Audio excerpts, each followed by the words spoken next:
takulandirani ndithu mvelathu pompano pati Mveni Radio mulindineti John Mr. Mane pompano pati Mveni Radio nthawi kuti minutes to 6 lero pa 15 December 2025 mwakonzeka bwanja nzathu Christmas pamene tindi masiku olengeka chabe kuti ifike mu 25 pamene mulungu anatifera pa mtanda ndithu ndi nzanga muno mu studio zina lake akhala kuzitchula ndikandi kucheza naye zinthu zingapo zimene niyo mwina mwake makhambo kulingalira kuti kodi mafunso ameneyo ndikakhale munthu ameneyo ndimamuona ndithu ma social media kuti zina zambiri zimene mukukhala kuti mafunso amene iniyo makhala mwina mwake mukulingalira kuti mutamfunsa ine lero ndimfunsa lero mwina pali mafunso angapo amene mutalingalira kuti mutamfunsa ine lero ndili mafunso amene ineyo amene alisomwa inuyo ndikhala ndikumfunsa pano pati Mveni Radio ndiye choyamba anthu akuziweni zina la ndani komanso mumachokera kuti tera amene makhala ine zinalane ndine Kondwani Zulu. So nga kunkhani ya drama hivi bwino ni khanga nilikuikazina la kuti Zulu boy. Chodi ndinganene pano ndikucheza ndi munthu amene amapanga amadrama pompano pati Mveni ndinene kuti lero ndine munthu osangala kwambiri ndakumana ndi comedian muno mu studio mwanga lero pa 15 December 2025 menda nenera ndiye ndikuti ndikucheza ndi munthu amene ndochoka kwambiri nditengere pomwe mafunso amene ndifuna ndikufunse mafunso amene anthu ambiri amene amakhala panopa kuganizira kuti kodi munthu ndingampeze bwanji komanso kulingalira wawo kumene amakhala kulingalira mwina mafunso amene ndikandi kufunsana angapo sindifuna kutengera nthawi pamene nthawi titakale program yathu mayamba 5:30 koma kodi mwachedwa ndiye tikufunsani mafunso angapo kuti ikamatha 6:30 ikhale program yathu tata program imene anthu ambiri akuionera ndifuna mundiyankhe mafunso amene ndifunsa ineyo kodi inuyo kuti mukhale comedian chimene chinakupangisa ndi chani? Inesho chikanipangisa yoti ngava kugrupu yakera vantu ngava kupanga makomedi bwe mungavira kugrupu kulamba makomedi yaranga sasesha ati nkuyarondezgera mboyo yakunisangalasa chomene ngazakaona kuti hapo ishi neneso ningakhanga ndingakaisha ishi ningachikwanisa ona so mboyo ngazasanga kuti kugrupu kwenikula basanga kuimoza ngati ni admin grupo niko kwa nishida ku inbox ka vindu hivi na mungupangira mwana kwenda neso mungonera kutoka hivi ngazaishi ningakwanisa ona so mundu rambo akaisha kanipana hapa Jesus kwa usaishi ngiza uli free tingakaona tingakasaishi tingakapanga timbo ndipo mafunso amene nawo panopa ndoti kodi inuyo mmene munayambira munayamba chaka chanji? Ni makomedi ya nkayamba ni 2021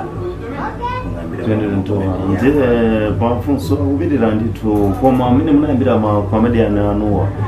chimene phindu lake limene mmalipenza inuyo mukhala mukupanga makomedi phindu lake ndi chani chimene mmapeza inuyo phindu? Koma kuphindu lake chomenera kuti shongusangapo palichi kwe na mwene kumuchika kamtima kuti chuta ndio kusaishi wakumanya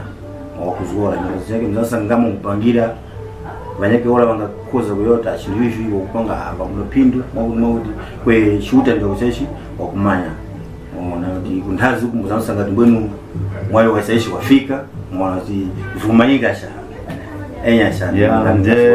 ndifuna mafunso akupitira ndithu komanso mmene mwayankhulira munewo zoti ayi mukudziwa kuti mzinthu zizili ngati mulungu amadziwa kuti munthu yakulimbikira phindu lake ndamwanena zoti simunandiyankhe mwandiyankha ndithu koma mmene mwaneneramu kuti phindu lake mwayankhula zoti ayi mulungu amene amadziwa chonchi koma mmene munanena zoti munajoyina ku group anthu amene akupasana chilimbikiso akuchulukirapo kukhala ngati angati amene akupasana chilimbikiso kuti niyo mukhala mukupita kuchoka 2021 mpaka kuzafika lero 2024 chilimbikiso chimenechi mumachitenga kuti fuati anthu ena amakhala kuyamba zinthu kuzapeza kuti munamake zinthu ziyasize kugwira ntchito anthu amakhala kuti munako kutumiza pa social media anthu sakupanga support iniyo support imene mumachitenga kuti support iyi nkuyisanga kwenera kuti awanu ngakunipasa chilimbikiso kuti paka naneso lingina chilimbikiso kuti ankajambiso chinthu chinyake support ingu kama wisanga mwisha magrupu chwa hapa napanga ma video yana na so group la kwande ona kwene ni national ma video ma group so nyake separate ya uti ya kwangoti hapa napanga ma video yana kwa tumizika kumkuwa masukuma utenga tuninga vantu kuniphalila ngotatu ivi kisaishi yali makwasho mene muno utenga pitirizika kwa hiyo vantu vara kuikira ndena mongona kuti vantu ava ndikuti ndizvi kuvasangalasa kumtima kwawo ndo naneso ngomwisaishi mupitirizika like ngapo gurupu kwane kuti vantu vangapo vanandishomene vakunipasanga support kuti gurupu ya kuti vantu so vanandishomene chwati kwe zvingeti vantu vanandiosawa ndikuti vintu ivyo mpanga nyingo zinake vakuona ndingapake vihene ndipake gurupu kula vantu vana ndokhala vakuseshi vakushepa kwa kuona kuti vintu ivyo mpanga ni vintu vakuti iwo zvikwakondwesa chifukwa chake kugurupu kwamboni vantu vakuva vanandi vakushurukiranga ndena ndikuti naiso nkuona kuti avantu ava vakuseshi vakunitema. Okay, nje ndisatenge nthawi mwina mwake pali anthu ena amene akutionera interview imene saukuziwani bwinobwino ndiye kuti pali anthu ena amene angofikira kumene kuti mwina mwake munthu iye akuyankhula zinthu zokoma mtima kwambiri kuti zikukhala zinthu zikuphunzitsa komanso ife sitikumuziwa nkoyamba angakupezeni bwanji anthu amene iwowo sanalo group kwanu komanso anthu amene ma video anu mmawaponya ma social media namba poyamba paja mana zoti mukupimapezeka ku Vidmate mumapezeka ku YouTube komanso mumapezeka ku TikTok komanso mumapezeka ku any internet komanso kosa patula FB ndiye kuti anthu amene akungotionera kumene angotipeza kumene angakupezeni motani ku group message makamaka mwana zoti muli ndi group WhatsApp anthu angakupezeni bwanji ine kunisanga kwa ine mwapano kusuzuka cha ma video yake angasanga ku YouTube channel angalemba kutaka zina Zulu Boy comedian kuti ma comedian yasanga Vidmate angalemba so zina lene lilo Zulu Boy comedian bora yasanga ngakhaliso ku TikTok chimosimosi bueno tuwasaiji vanisangaso even Facebook ndi tutangokumana kumene kuti mwina magatha kusirira anthu akuti apo makanyamata kameneko kumbali ya azimayi akhoza kumana kuti ayi kanyamata kameneko ndiye kuti muli phindu menemo akhoza kumasirira azimayi ena tinene kuti muli pabanja kapena muli single chabe anthu kumene kufuna anthu aziwe kuti muli single kapena muli pabanja apa nene ni pabanja tunene pabanja muli pabanja ndithu ndi mmene omvera to akuti munthu ali pabanja koma tikatengera kumafunso athu amene anthu akukhala kufunsa papa kuti muli pabanja ndiye mkazi wanu akuti mkazi wanu akuchilandira motani popeza munthu amene akumapanga zinthu zotchuka chonje amapezeka kuti mwina yake pali azimayi ena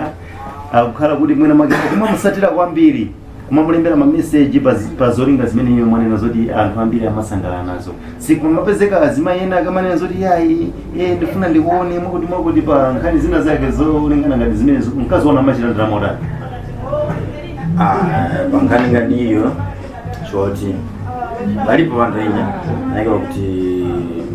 aukumba kuti ngapayake unaona kuti ma message akuzanga mwanakazi wana usesho usakayaona kwisuzwa ndakuti chwati mwanakazi uyo nilikutola na yesu tisaishi kupangira rumoza tupangira rumoza so nichi ndio ati iye na yesu panga complain chwati na yesu tisaishi tose gando tose tupanga magome na yesu mwanakazi na yesu kupanga magome mwanakazi wanu soma panga magome kusonyeza ma video anu ose amene mukukhala mukujambula mkazi wanu soma khala mumwe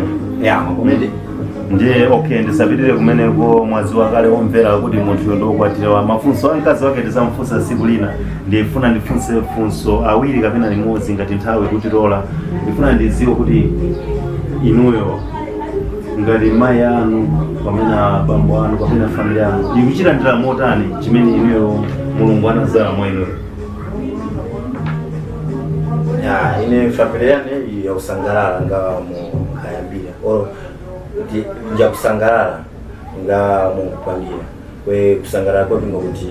nyongozi yake kwa kusanga nifumba katika kusanga profiti mbono ngamo na uzuri so kwa mama kwa nyokeleta kusanga kokene kai prosesha kwa mutaka neso banga nga uchinja kuti chiuto wakaya kuti kulimbikira kuzamsanga kantu kangasheni so muona so mchina neso banga chini yotinga kulimbikira kwa kutake pandazi na anso zamona kusimba kwene nane so kapikane ni kwa kalia ndisana bide kutali ndi funse mafunso awiri akuti koti inuyo pa anthu amene mumasirira pa makomediani, anthu amene amapanga makomediani, mufuna muzakhale ngati ndani amene inu mamusirira kuti ndafika apa ndi kuti kuyenda yasini, mufuna muzakhale ngati ndani. Mafunso amene achokera kwa Rafael Ezekiel Munasongo kuchokera ku Lilongwe. Kumbalingana iyo yoti muzakhale ngati ndani apo ngati ngasusilapo kuyoya kwene naneso kumba tinga nisafike naneso pa vanhu nga aomba kushuka naso panga bishi ndivya naneso ngalipo kumba ngani ngasechi sidalane naneso ngafika mbali kwa vanhu vinala so ati ninganga yoya kwene ndaomba kuti nosangati bakunisangalasa vanhu awana nichomena kupanga emoyo kupangira bintu hivi so ningalibira kusunua cha tipake ni huyu kwene naneso kumba tinga ngafika pa vanhu ba vene wao aomba vifo. Ndithu ndimene mukumvera anthu pompano pa Imvenradio kuti ndi nthawi pano kuti 28 minutes past 6 mujanonena kuti program yathu inatha 30 minutes pompano pa Imvenradio. Ndifunso lomaliza limene ndingakhale ndikuwafunsa Zulu Boy. Pali mafunso amene ambiri komanso apapa atu pakula mameseji ambirimbiri koma ndingofunsa malingana ndi nthawi yathu. Kodi inuyo anthu amene ndingonena kuti anthu tawapaseni nambala yanu imene anthu angalowe ku Facebook kapena ku WhatsApp kapena ku group lanu. Nambala yanu ndi chani kuti anthu tisachulukire zoyankhula kuti akupezeni mosavuta anthu amene angotionera kumene komanso amene ali ndi chidwi choonera makomediani anu amene mwanena kuti ndiophunzitsa ndithu kumbali za anthu osiyanasiyana pa njira zomwe anthu akukumana nazo. Nambala yanu angayipeze motani kuti apeze group lanu? Nambala yane njakusuka ningayoya mbunuti mangaitula siku nibabu nchua ningaisunula mbunuti baisangira koso mbunuti anganipanga haye tuyani kumba makomedi waloko grupu mungu wapanga ati. Ndeta nena ni nambala yanu ndi chani? Nambala yane ni 069 5 069 8 77 5 8 96. Mwina pale anthu ena amene akusangalala na luso lanu akufuna mwina makata kuthokozani kuti luso lanu ndapita pasogolo akufuna kupaseni kugena kake. Nambala imene angayipeze kuti atumizireko nambala mwina mwake kupamba ku e-wallet money e-wallet. Nambala yanu ndi chani imene anthu angayipeze mosavuta kuti akhoza kukuthokozani ndi kuyimbirani ndithu komanso kukutumizirani kena kake kuti niyo luso lanu lipite pasogolo amene amasangalala. Hiyo ni nambala hiyo ni 062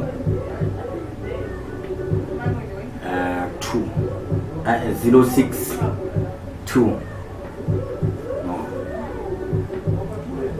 Bweza nambala 060 and 33 yeah, then 666 na 6 atatu ya tatu then mapeto 12 ndithu ndi mmene mukudimvera pompano pa Imvenradio nthawi ya chitanjiro pano pa minutes past 6 kuti mumpeze Zulu Boy kapena kuti mwina mwake mutakhala nayo pa kumuthandiza pakena kake chimene iyo chimakusangalasani yakuti ndi 063366 ma 6 atatu komanso 12 ndiye kuti niyo mwampeza kuti mwina mwake mumpase pamene amalakwisa komanso pamene amakonza kumuthokoza mwina mwake pa chifundo chanu. Ife tili pano chifukwa cha inuyo, kopanda inuyo sitingakhale pano mmene wanenera zanga Zulu Boy muno mu studio mwathu. Kopanda inuyo zikusonyezeratu kuti inuyo sangapite pasogolo, kusonyeza kuti chilimbikitso chake chikuchokera kwa inuyo. Ndiye pitizani kumusapota yeye pamene walakwisa, kumuzuzula, musachite mantha chifukwa zimene zamapanga chifukwa cha inuyo. Pamene mukuona kuti sakulongosola ndithu mukhoza sokumlowa ku inbox imene anenera Zulu muja kuti ali ndi nambala yomwe mukhoza kumuyimbira 0603366612 pali china chake chomaliza chimene akhoza kukupasirani tauzi ya Malawi ya icho nakumba yoko chomaliro ndio tingakumba uthokoza kwa supporters yani ayo ngawo tipasa chilimbikiso nga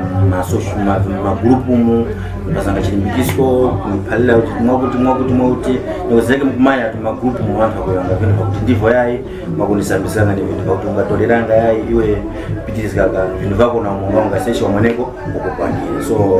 anthu awa nisunenge mazina yawo pakuti vakupangira vintu vyo mishomeni wakunimbikisanga. Anthu awa zina lake wa kwamba ni Eric yoni Eric Hata.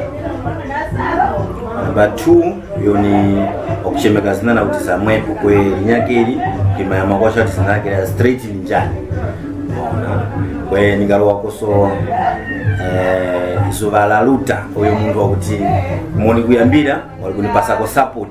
yoti support mkumaya kuti vanyake vakulumba waka kwene mundu uyo ngakuti walikunipasako chindu chakuti nilikuonapo kuti profit yani yasaishi yafika kwenye hapa niti njani Zuva la Luta. So ngashomene kwa anthu awa ti vakunipasa chilimbikiso ti kulupulane so lingapitanga pandazi vanhu pake vakutimbanizika kwenye vakunipasanga chilimbikiso ti paka vintu vani visaishi kuenda makola paka mgutu muna vanhu vana visaishi vakukhaso makola. So kwa anthu awa mpemba ngashomene chikati ningavaluwa chikati vakunipasa chilimbikiso. Hai ndithu ndimene mukutimvera pompano pa Team Venedio nthawi yangochita njiro ndi zambiri zomwe ndi mafunso ambiri amene akunditumizira amene amamusatira Zulu Boy koma chachiwiri chomwe ndikufuna nenso ndingopereka big up ndi kwa inu amene mumakhala mukumusatira Eric Nkhata komanso zamwepo osayiwala Zuva la Luta. Imwe mukukhumbika chomene ndese chitumbuka nkhuyo achomene nkokopera chala kweni chitumbuka ine ndicho njiyoelo chakwane ni munge ni chomene pakukhala nase kuyambira pakwamba mpakana pa umaliro niti chouta wamudangilireni wamusungeni umoyo wenu chomene kuzafika mpakana chaka chikwiza tikhalire kukumanaso pano mpa umaliro wetu wa programu itu ya pompano pa Team Venedio umene tinanena kali kuchita mwanthawi zonse lero pa 15 December 2005 tikuti Zuva liwemi I love you.